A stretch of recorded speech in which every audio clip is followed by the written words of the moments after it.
Hello and welcome. English-born Glenda Jackson won Academy Awards for Ken Russell's controversial film Women in Love and for A Touch of Class opposite George Segal. Glenda was one of Britain's biggest stars on stage, TV and in the cinema. She rose from a working-class background in Cheshire in the north of Britain to play, among many other roles, the Queens of Scotland and England. Triggered by her dislike of Margaret Thatcher's politics, she stood for the British Parliament, not only winning a seat, but eventually becoming the nation's junior Minister for Transport. Glenda finally returned to acting in recent years after deciding not to stand for re-election. Her performances since have included an acclaimed role in 2019 as Shakespeare's King Lear on the Broadway stage, at the age, I might add, of 83. In a career spanning more than 60 years, Glenda won 25 acting awards from around the world and many more nominations in film, TV and on the stage. Back in 1982, she appeared opposite acclaimed actor Sir Alan Bates, American star Margret and Britain's Julie Christie in the powerfully emotional World War I film The Return of the Soldier. At the time, I caught up with Glenda for this TV interview at a London pub shortly after the film had opened and asked her how a young woman from the north of England felt about winning those Oscars. Glenda, given your very down-to-earth attitude to your work and to the business as well, what was it like when you received an Academy Award? I mean, did you feel that this was justified, or was it just part of the superficial glamour of the industry? Well, what I felt on both occasions, actually, was tired because the news came to me at something like 5:45 in the morning, and I'm not at my best at that hour when the phone goes. I think it's very nice for a day. I think they're utterly erroneous in as much as it's almost impossible to define what is the best performance in that way. And I also think it's quite wrong to say that the individual recipient has won it. I mean, we don't do anything to get them. I mean, you make the film probably a year before the awards are actually handed out, and you do absolutely nothing to achieve those awards. Nobody acts thinking they're going to get a prize at the end of it. And so the people who actually win are the sufficiently large number of people who voted for you. And that's very nice, but it doesn't mean anything. I mean, it doesn't make you any better. It doesn't make you any more valuable in financial terms. Doesn't it? I thought it did. No. And, I mean, I think it's entirely summed up by the statuette itself. My mother's got all my awards, and she's a great polisher, and she's had those two little gentlemen for some time now, and they are base metal covered with a very thin layer of glittery coating, and it's eventually being worn away. She's got down to it. And I think that about sums it all up for me. But so, then how did you feel when the second one Well, I mean, I felt astonished both times, A, that I was even nominated, and my response to the second one was, well, I certainly won't get it because they gave it to an English actress last year, and I couldn't see it given to an English actress 2 years running. I mean, there's something... In one way, awards are quite nice because you should be able to say, well, it's your peers and they've seen the job you've done, and on a practical level it's very nice. But if they're actually seen to be anything more rather than an industry patting itself rather incestuously on the back, if that's possible, I think they can be very dangerous. There's no equation at all of anything called quality or even expertise or anything like that, I don't think. Did it ever cross your mind to refuse them? No, because I don't think they warrant that kind of symbolic gesture, actually. I mean, they are what they are. The most fascinating thing about the actual ceremonies, I was never at one when I got one, but I did go one year when I gave one out, and the sense of excitement and anticipation is almost unbearable when you're actually there.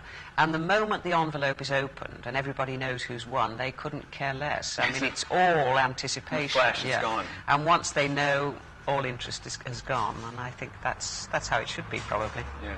Now, the latest film that we're seeing you in Australia is The Return of the Soldier. And I know from chatting to you about it that you were interested in the film for reasons other than simply the role. Can you tell us a little bit about it? I was interested in doing it because the production company who formed it were three people that I'd worked with in their other guises in the film industry. Anne Skinner was a continuity girl, Simon Relf was a first assistant when I worked with him, and Zelda Barron was a production manager.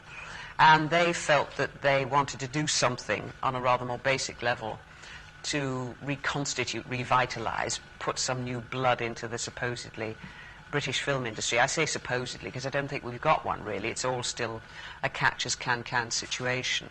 And as I do feel, being English, that one should as much as possible support an English or rather British film industry, I was very keen to help them. I hasten to add that my name seemed to produce no magical results because it took them over 3 years to raise what was essentially a rather small budget to make this film. And I don't think that the names particularly helped to sell the film. It's quite astonishing, actually, because it's a marvellous cast in the film, right yes, across the board. It's a very strong cast, really. And I think, in the main, it's a very good film. But I do think cinema-going habits are changing, and I think the old days of a name being able to sell anything have gone. That's probably a healthy situation. But I'm all for encouraging any attempt by British talent to make British films. Let's just talk a little bit about the actual film itself and Margaret's character. I think that you do a marvellous job of taking her when she's sort of just alone in the house and everything, and suddenly this man comes back into her life. How easy is it to go from that sort of fairly austere, cold, dry kind of woman to then suddenly there's a little sparkle of light in her eyes and a little bit of warmth? And the scene when you're sitting in the tree, for instance, and the confrontation near the lake. Yes. I mean, how do you work up to something like that? Well, you don't really. I mean, you don't have time to work up in that sense, and that's really what's exciting about a film, I think, in a way that, I mean, with that character, with Margaret, because Rebecca West, who wrote the story, was such a wonderful writer, that everything you really, as an actress, needed to know about Margaret is there in the story. I mean, she's a character that's very clearly and definitely defined. And so you know essentially what kind of person Margaret is inside. What you use to pull out that, to make clear to an audience, really, I think, in a sense, has to remain mysterious. And that's exciting about working for a film, because it's always like going off the top of a diving board, and there may or may not be water in the pool, you know, and you don't know until you get there. And so you prepare yourself as much as possible by knowing the character, knowing the situation, and then you just jump off. And, of course, it always helps to have someone like Alan Bates to work with, who actually tends, I think, possibly, I shouldn't really say this because I've never asked him, so I don't really know, but one senses that he works in pretty much the same way, that you do as much as you can do to prepare yourself, but you leave most of it blank, because then hopefully something will rush up to the surface. So I described Margaret as a rather dry woman. I mean, she'd been in this little cottage and Yes. stuff. How did you see her? Was she a woman who had a lot of potential, but it just wasn't being realised? Well, the difficulty from an acting point of view was there were two things. One, Margaret is an essentially good person. I mean, morally and spiritually good, and that's really quite hard to play. It's very difficult. It's much, much easier to play baddies than it is to play goodies. And because the story is of Alan Bates suffering a kind of amnesia, that he can only remember her character as she was 20 years ago, what the other acting problem was to make it possible for an audience to see what he had seen in the young Margaret. If I'd simply been this drab, tired, washed-out, middle-aged woman, then he wouldn't have been suffering from amnesia. He would have been a maniac, you know. So the audience had to be able to see what he had seen, and that was quite difficult. But, you know, you just do it. So what, in fact, is it? My interpretation of the relationship between Margaret and her husband was that she really was there dutifully biding her time. And given the first chance, she probably would have been tempted by somebody. Well, you're depressing me now, because that isn't what I played, and I didn't think I'd... No, I don't think that's true. I think the possibilities that she'd seen within her life... I mean, the character Alan plays is, we are led to believe, the love of her life. But this doesn't mean to say that she isn't then capable of loving in other areas. And although the love she felt for her husband was on possibly a different level, it was nonetheless real. It was sort of a benign kind of love. Well, I think it was a much more equal love, in a sense, because they were the same kind of social background, which at that time in England was very important. And she was much more... He needed her in a curious way, probably rather more than the Alan Bates character needed her, because he was not as strong a man. So that there were pluses in that relationship. But I think it's always, if you come out of a relationship that's been wonderful but has gone, for whatever reasons, away or sour or whatever, that has to leave some kind of residue, some kind of wake in the person. The marvellous thing about Margaret is that she could deal with it, that she didn't become simply a dried-up, embittered person. She was still living, and because she was still living, she's the one who sees at the end that Alan Bates' memory has to be returned to him, that he can't be allowed to live in this Never Never Land. Yes. What I think I meant was, in the first part of the story where we see Margaret and her husband together, I saw a potential in her that she needed to have realised by some other kind of input. That's what I meant. Yeah, well, that may be true. I mean, and I'm sure that element is there in her character, but equally, because I say she is morally and spiritually good, there would have come a point where whatever story she told herself to make her self-fulfillment complete, there would have been at some point the realisation that her self-fulfillment was at the expense of somebody else, and she couldn't have carried that. And one of the surprises of the film is, for me anyway, Anne Margaret.